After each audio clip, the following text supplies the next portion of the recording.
battle begins. Blacksmith slow to get out of his box. He can stand up to upgrade Warhead. Alright, upgrade Warhead already utilizing the spinel. Alright, couldn't turn around and use it though. He's trying to stick Blacksmith in the screw.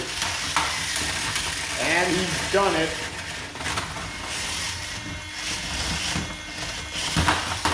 Alright, we already see a piece missing from Blacksmith.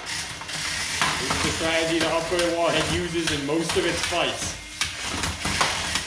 It tries to pin its opponents. Right, Blacksmith slowly chipping away. Yeah, Blacksmith, even when it's pinned, it's still able to use the hammer. Upgrade Warhead can't drive perfectly straight going backwards. And now it's stuck in the screw. Alright, Blacksmith keeps nudging it. Is it going to be a KO if they can't get free? 10, 9, 8, 7, 6, 5, 4, 3, 2, 1. Knockout on upgraded Warhead. Well,